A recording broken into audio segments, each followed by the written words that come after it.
ഇന്നൊരു അടിപൊളി സാമ്പാറും എഗ് റോസ്റ്റും വെക്കുന്ന റെസിപ്പിയാണ് കാണിക്കുന്നത് കേട്ടോ. അതിനുള്ള എല്ലാ സംഭവങ്ങളും തയ്യാറാക്കി വെച്ചിട്ടുണ്ട്. എഗ് റോസ്റ്റ് ഇന്ന് സവോളയും തക്കാളിയും കൊണ്ട് മാത്രമാണ് കേട്ടോ ഉണ്ടാക്കുന്നത്. അങ്ങനെ ദേ സവോളയും തക്കാളിയും ഒക്കെ തൊലിയൊക്കെ കളഞ്ഞെടുത്ത് നന്നായിട്ട് കഴുകിയെടുക്കണം കേട്ടോ.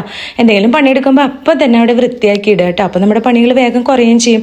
അങ്ങനെ ആ സവോളയൊക്കെ നന്നായി കഴുകിയെടുത്ത് ചോപ്പറിലാണ് കേട്ടോ ഒന്ന് അരിഞ്ഞെടുക്കുന്നത്.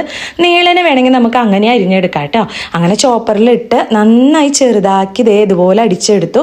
അപ്പോഴേക്കും ഞാൻ പാത്രം വെച്ചിട്ടുണ്ടായിരുന്നു. അതിൽ കുറച്ച് വെളിച്ചെണ്ണ ഒഴിച്ച് നമ്മുടെ സവോളയും ഉപ്പും കൂടിയിട്ടിട്ട് വഴറ്റി കൊടുക്കാം കേട്ടോ. ആ സമയം കൊണ്ട് പുഴുങ്ങി വെച്ചിരിക്കുന്ന മുട്ടയൊക്കെ തൊണ്ട് കളഞ്ഞ് നമുക്ക് എടുക്കാം.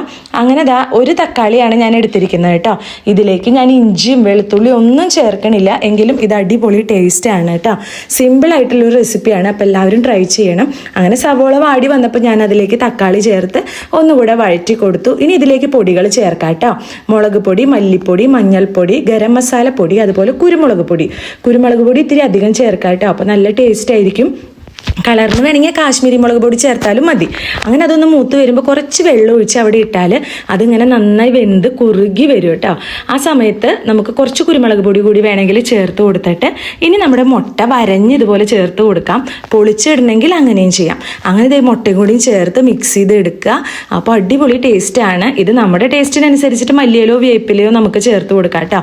ഞാൻ കുറച്ച് വേപ്പില മുകളിൽ വെതറി കൊടുത്തു. അടിപൊളി എഗ് റോസ്റ്റ് തയ്യാറായി.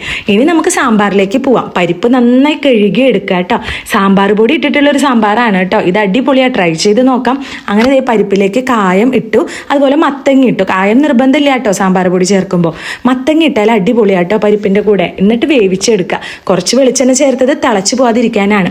അങ്ങനെ വെന്ത് വരുമ്പോൾ നന്നായി ഉടച്ചെടുക്കണം കേട്ടോ. അതാണ് സാമ്പാറിന് ടേസ്റ്റ്. അങ്ങനെ ബാക്കിയുള്ള പച്ചക്കറികൾ ചേർത്ത് മഞ്ഞൾപ്പൊടിയും ഉപ്പും അതുപോലെ സാമ്പാർ പൊടിയും ചേർത്ത് കുറച്ച് പുളിയും ചേർത്ത് ആവശ്യത്തിന് വെള്ളം ഒഴിച്ച് ഒന്നുകൂടെ വിസിൽ വരുത്തി എടുക്കണം കേട്ടോ. 2 വിസിലാണ് ഞാൻ വരുത്തിയത്. കാരണം ഞാൻ അപ്പം തന്നെ കുക്കർ തുറക്കേ അതിൻ്റെ എയറൊക്കെ കളഞ്ഞിട്ട് അങ്ങനെ അതൊക്കെ എടുത്ത് അവസാനമാണ് ഞാൻ വെണ്ടയ്ക്കും മുരിങ്ങക്കായും ചേർക്കുക കേട്ടോ.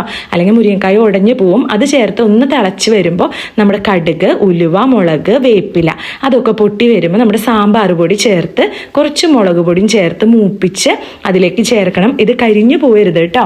അപ്പോൾ ഇതേ നമ്മുടെ അടിപൊളി സാമ്പാറും റെഡിയായി. അപ്പോൾ ഇതേ എഗ് റോസ്റ്റിൻ്റെ സാമ്പാറിൻ്റെ റെസിപ്പി ഇഷ്ടപ്പെട്ടവർ തീർച്ചയായിട്ടും ഇത് ട്രൈ ചെയ്ത് നോക്കുക. അടിപൊളി ടേസ്റ്റാണ് രണ്ടും കേട്ടോ. അപ്പോൾ ഇന്ന് നമുക്ക് ഭക്ഷണം കഴിക്കാൻ ഇത് രണ്ടുമാണുള്ളത്.